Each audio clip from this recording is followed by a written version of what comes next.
दोस्तों, हर कोई अपनी लाइफ में सफल होना चाहता है, सबको सफलता चाहिए। बट उसके लिए आपको अपने काम में डूबना पड़ेगा, दुनिया को भूलना पड़ेगा। अच्छा, आप बताइए कितने लोगों को ये ट्रस्ट होता है कि वो जो काम कर रहे हैं वो सही काम कर रहे हैं, या जिस प्रोफेशन में हैं वो सही प्रोफेशन है। बहुत से लोगों को ये ट्रस्ट नहीं होता है। चलिए हम बात करते हैं सचिन तेंदुलकर की। सचिन तेंदुलकर जब क्रिकेट में आए तो उनको कितने प्रतिशत भरोसा था अपने आप पर, कितना ट्रस्ट था उन्हें अपने काम पर कि मैं दुनिया का सबसे बड़ा बल्लेबाज बनूंगा। या बात कीजिए अमिताभ बच्चन सर की, तो जब वो फिल्मों में आए तो उन्हें कितने % ट्रस्ट था कि वो महानायक बनेंगे। या बात करें साइना नेहवाल की, उन्हें कितना यकीन होगा कि वो इतनी बड़ी बैडमिंटन स्टार बनेंगी। या बात करें जाकिर हुसैन साहब की, को इतने बड़े तबला वादक बनेंगे, उतने कितना भरोसा होगा उन्हें। तो दोस्तों, इन सभी लोगों की अगर सच बात पूछिए मेरे से, तो इन सभी लोगों को 100% भरोसा था अपने काम पर, अपने प्रोफेशन पर। किसी प्रकार का कोई डाउट नहीं था इनके मन में कि हम इस काम में सफल होंगे या नहीं होंगे। इसीलिए ये लोग अपने सफलता के मुकाम पे पहुँचे, और सच मानिए ये डिज़र्व भी करते थे, क्योंकि कहीं भी कोई डाउट नहीं था। अच्छा, हम लोगों का क्या है, हम लोग 2-2 साल 5-5 साल एक प्रोफेशन में देने के बाद भी श्योर नहीं होते कि इसमें सक्सेस होंगे या नहीं होंगे। उसके बाद भी मन में शंका बनी रहती है कि कामयाबी मिलेगी या नहीं मिलेगी। शायद इसीलिए ज़्यादातर लोग असफल रह जाते हैं अपने जीवन में।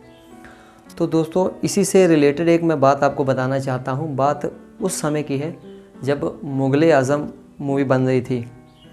तो उस समय मूवी में एक सीन होता है जब प्रातःकाल सुबह 4 बजे तानसेन गाना गा रहे होते हैं और सलीम और अनारकली मिल रहे होते हैं। तो वो बड़ा ही भव्य दृश्य होता है। तो उस समय जो मूवी बन रही थी मुग़ल-ए-आज़म, वो उसमें नौशाद जी ने संगीत दिया था और के आसिफ़ साहब उसके डायरेक्टर थे। तो के आसिफ़ साहब नौशाद जी से कहते हैं कि क्या आज के ज़माने में कोई ऐसा गायक है जो तानसेन जैसा गा सके, मुझे अपनी फ़िल्म में उसी से गाना गवाना है। तो दोस्तों, जब आसिफ़ साहब नौशाद साहब से पूछते हैं तो नौशाद जी कहते हैं कि हाँ आसिफ़ साहब एक कलाकार हैं उस प्रकार के जो वैसा तानसेन जैसा गा सकते हैं, लेकिन वो फ़िल्मों के लिए गाना नहीं गाते हैं। तो आसिफ़ साहब नौशाद जी से कहते हैं मुझे आप उनका नाम बताइए। तो नौशाद साहब कहते हैं कि उनका नाम है बड़े ग़ुलाम अली ख़ान साहब। तो आसिफ़ जी कहते हैं कि मुझे उनके पास ले चलिए। तो दोस्तों, नौशाद जी और आसिफ़ जी दोनों लोग बड़े ग़ुलाम अली ख़ान साहब के पास जाते हैं और उनसे रिक्वेस्ट करते हैं कि आप फ़िल्म में गाना गाइए। लेकिन जैसा सभी जानते हैं वो फ़िल्मों के लिए नहीं गाते थे। तो ग़ुलाम अली ख़ान साहब फ़िल्म में गाने के लिए मना कर देते हैं।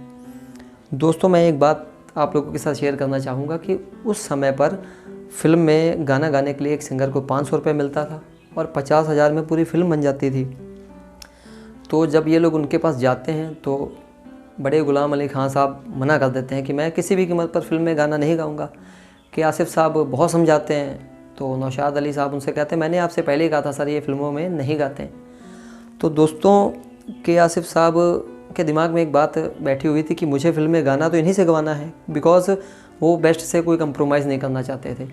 तो जब के आसिफ़ साहब के बार बार कहने के बावजूद भी बड़े ग़ुलाम अली ख़ान साहब मना करते हैं गाने के लिए, तो वो ज़्यादा ज़िद करने लगते हैं के आसिफ़ साहब।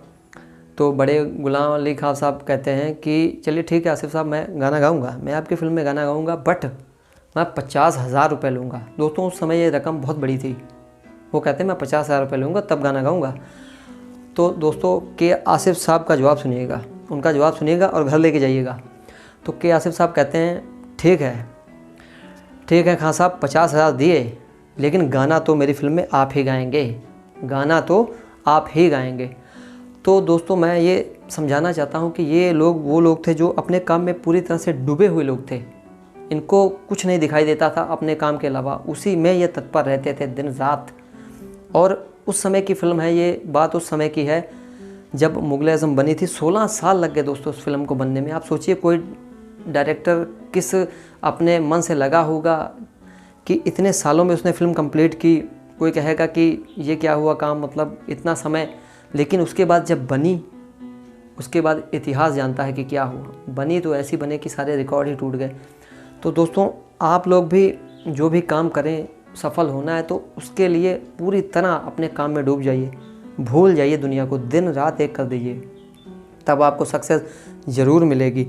ऐसा नहीं है कि कुछ समय 2-4 महीने, 6 महीने या 2 साल करने के बाद हम सोचें अब हम अपनी फील्ड बदल दें, तो ऐसा हो सकता नहीं, ऐसा नहीं होता। हमें धैर्य रखना होता है, पेशेंस रखना होता है, कंटिन्यू वर्क करना होता है, मेहनत करनी होती, तब जा कर के हम लोगों को सफलता मिलती। आप भी अपने काम को पूरी तरह डूब करके कीजिए, दिन रात एक कीजिए, सफलता आपके भी कदम चूमेगी।